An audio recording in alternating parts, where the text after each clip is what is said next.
You might have passionate kiss between a man and a woman, and that's okay to watch on TV. But to have two men kiss, even in an advert, it still provokes complaints, still in 2025. Hello, everyone. I am Michelle Melville Kashan. I am the Community and Content Director here at Sexual Health Alliance. And today I'm with Silva Neves. Silva, would you introduce yourself? Sure, yes, I'm Silva. I'm a psychosexual and relationship psychotherapist based in London in the UK. And I work with lots of different individuals and couples and people in multiple relationships with people of all different backgrounds and sexualities. And I love my job. Yes, wonderful. Well, I know you're going to be speaking at one of our upcoming events, so I want to talk to you a little bit about some of the work you do. So, in one of your books, The Compulsive Sexual Behaviors, you challenge many traditional views of sex addiction. So, what is it you wish more therapists and the public understood about compulsive sexual behaviors? Well, that it's kind of it's a problem that a lot of people are seeking therapy for, but really to understand that it is not an addiction as far as we know with what is available evidence and the scientific evidence, even though people have different ideas about it, it's actually not addictive. And is not addictive. And it's really important to put that across to the public because a lot of people really fear this word addiction and addiction.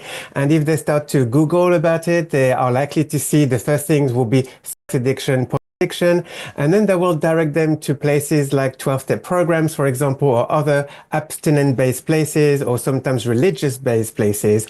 And it can actually do more harm than good because I've seen so many clients, one after the other and the other, just describing how harmful those kind of type of support groups were, and of course some therapy that some sex addiction therapy that are also assuming that it is an addiction and the primary goal is to stop those behaviors because they are dangerous, addictive behaviors, can also be quite harmful. It's like treating something, giving medication to an illness that's not really there or to a different illness. It can create harm. And that's the kind of clients I see. And I see those kind of clients because I've been vocal about critiquing the addiction concept since 2018, and since then I've been receiving a lot of emails to say thank you for speaking up because actually this is my story and I resonate with what you're saying. So I'm really passionate about this because I think that it's to safeguard the public really to start with, but also to encourage our profession, the psychotherapy profession, to be more positive and more evidence-based when it comes to this specific condition. Yes, absolutely. So have you found that this addiction label affects gay men differently than straight men? Yes, definitely. I mean, for a lot of straight men, they are shamed at the moment by the concept of addiction. So, straight men that are enjoying watching pornography, they can be shamed by either their partner, but also by their therapist and also by some 12-step programs because they will be assumed straight away to have an issue with this.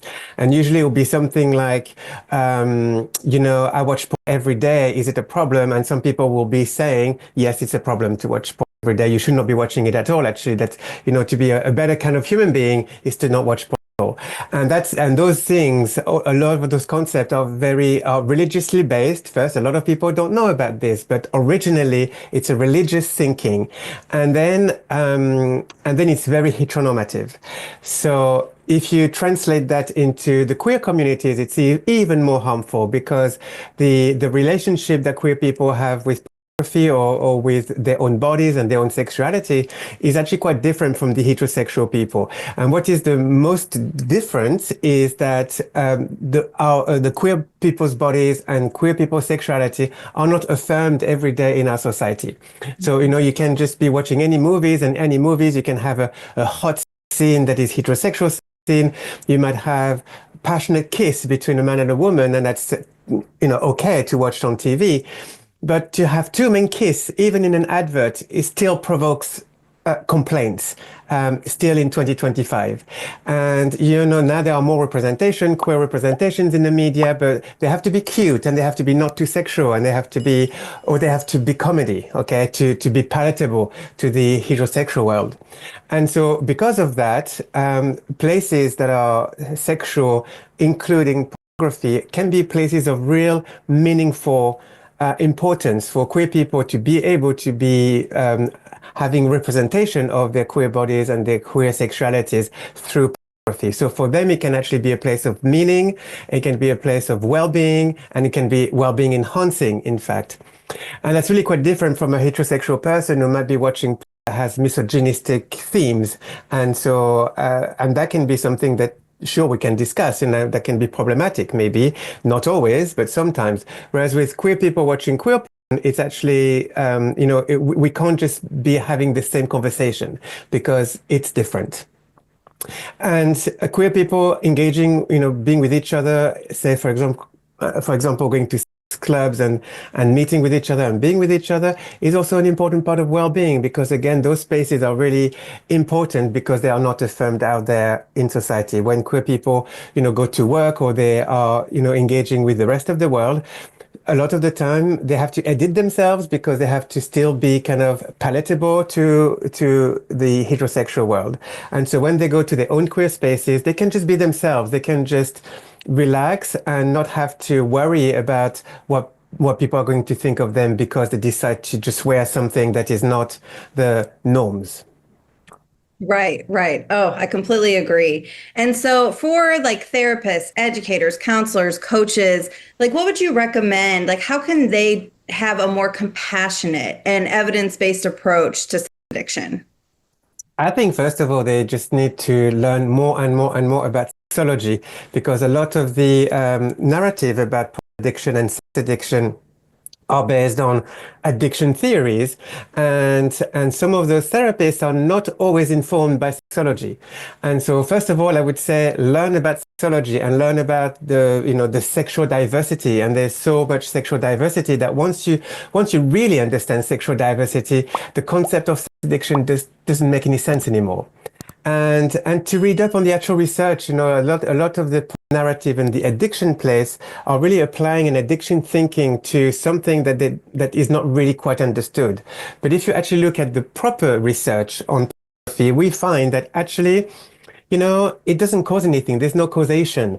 Porn does not cause sexual dysfunction. Porn does not cause addiction. Porn does not cause relationship problems.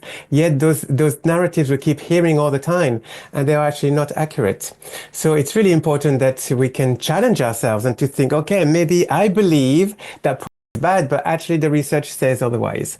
And as a person, you can believe whatever you want about. But as a clinician, we just really have to be informed by what the research actually says, and not have just the single addiction lens. If you have the single addiction lens, you are likely to go down the wrong path and really misunderstand your client. If you go to the sexology place, you can learn about the sexual diversity, but you can learn about how people interact with each other, about the meaning of those behaviors, and just really looking at what people are searching for, rather than trying to look at, we must stop this behavior because that person needs to be monogamous. Yes, and that's exactly why we do these trainings, like the one we're doing this month in June, because clinicians, everybody is born and raised with their own values and biases and things they've learned from the media, and so as a clinician, though, you need to look at the research and you need to learn from the experts to better serve your clients. Absolutely, yes. And a lot of our colleagues are really kind of caught up in those big headlines, the headlines of the fear mongering about addiction and addiction. So we do really have to take a pause and reflect on what it does to us, how we feel about this, and still being able to look at the nuance in all of this noise around, and to really look at what is actually happening. And certainly in my experience, compulsive sexual behavior is not even a disorder in itself, even though it has criteria of diagnostics by the ICD-11, not by the DSM, by the way, just the ICD-11. So again, it depends what book you use. Yeah. But even with the diagnostic criteria, what I find in my practice is that it's just a symptom of something that is underlying. You know, people that have true sexual compulsivity, which is not everyone, you know, Yeah. because a lot of people complain about sexual compulsivity, usually it's shame about the sexual behavior, right? So you have to work with the shame. But for some who are really doing something that is against their values, something that is genuinely problematic to them, usually that's not the behavior that's the problem. The problem is what is underlying. And usually what is underlying is other stuff like depression, feeling really unhappy in life, maybe having post-trauma stress symptoms, those kind of things. And so that's the stuff to look at, to look at the whole person, to see what is going on for this person, rather than and the sexual behaviors on the surface is just alerting that something in their lives needs to change maybe or needs to go in a different direction, but not to pathologize the sexual behavior in itself. It's a strategy. That's all it is. Yes. Oh, I love that so much. You look at the whole person because Yes. it's never just one thing going on. There's always like other things and other reasons. So it's so important to look at the person and not just the symptom and look at their whole being. That's right. So, in your experience, what are some of the most common therapeutic blind spots when it comes to working with LGBTQ plus clients, especially around sex and relationships? Yeah, I think a lot of the blind spots is that people do have a different relationship with sex and with the intimate relationship. So, for example, if you look at a gay man's life from a heteronormative lens, you might actually find problems that don't actually exist if you have a queer lens.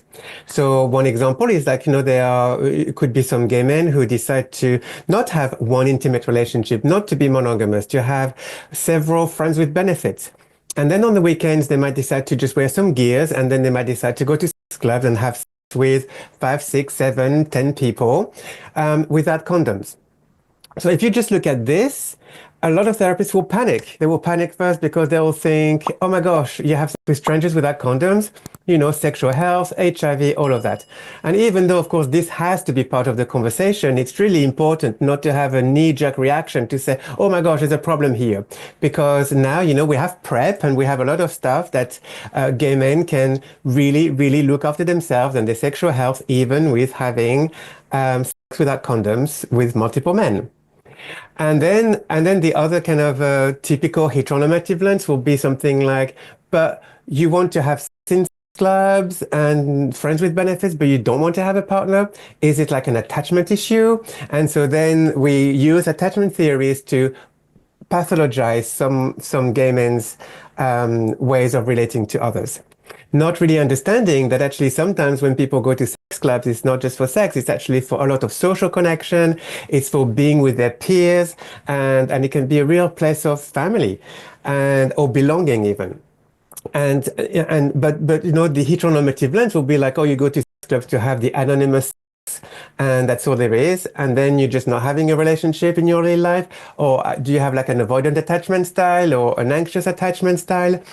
And you know, if those things come from a therapist, then the clients can start to think, oh my gosh, is there something wrong with me? So sometimes the theories of the therapist that might be coming from a heteronormative space can really affect a client in a negative way.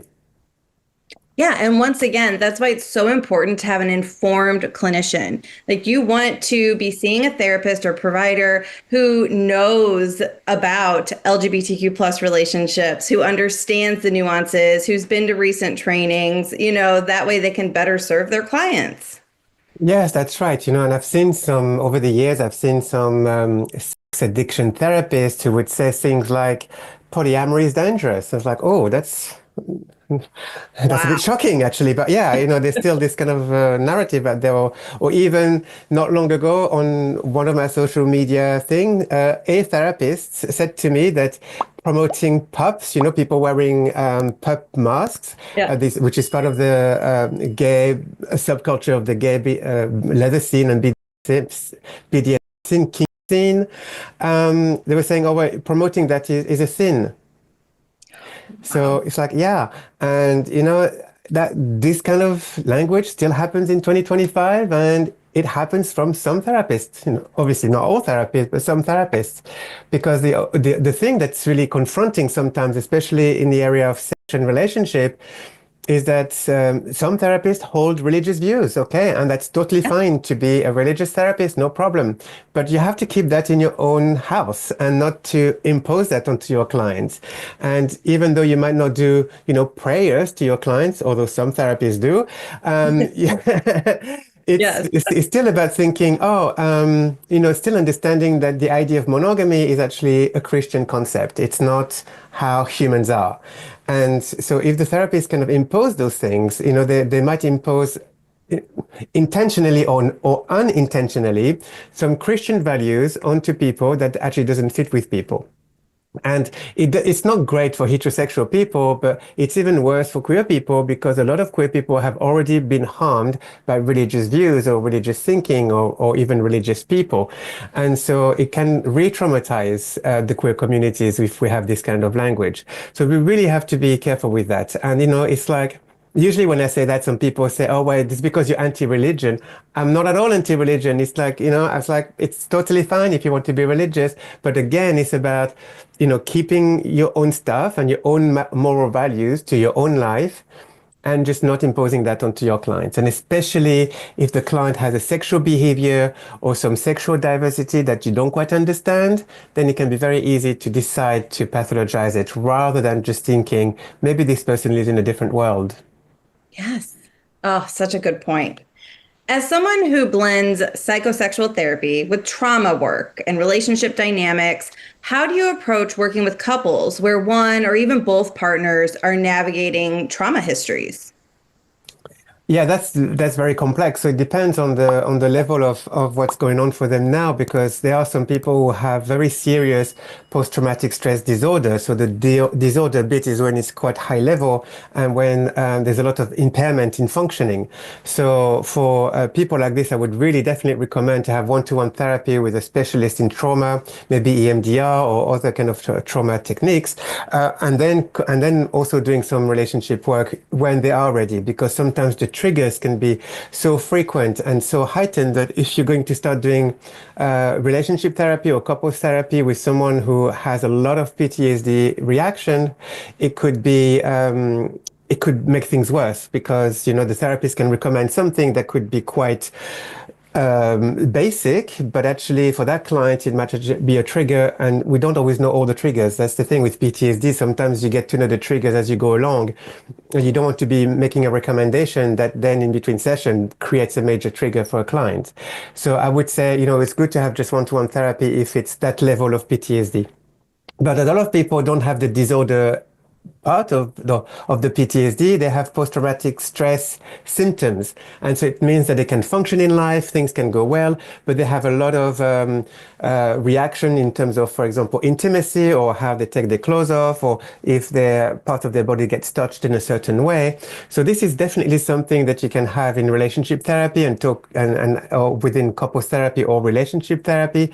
And it's just really about helping the couple or the different peoples in the relationship understanding that person's world and understanding what are the no-go areas and what are the things that can be done safely, what are the things that could be a little bit starting to create a trigger, but then to be careful with, and then the places that are red zone you don't go to. Yeah. So, and that can change over time as well. So it's not just a one-off conversation. It's just about keeping curiosity and keeping that conversation on an ongoing basis. Just like anyone else, trauma or no trauma, I recommend people to keep the erotic conversation between each other.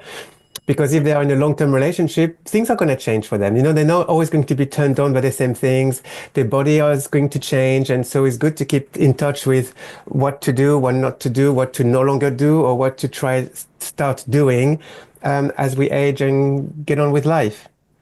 That is such great advice. It's never just one and done. Like people are growing and changing, their circumstances change, it's always evolving. So just like keep asking questions, whether you're in the therapy room or with your own partner.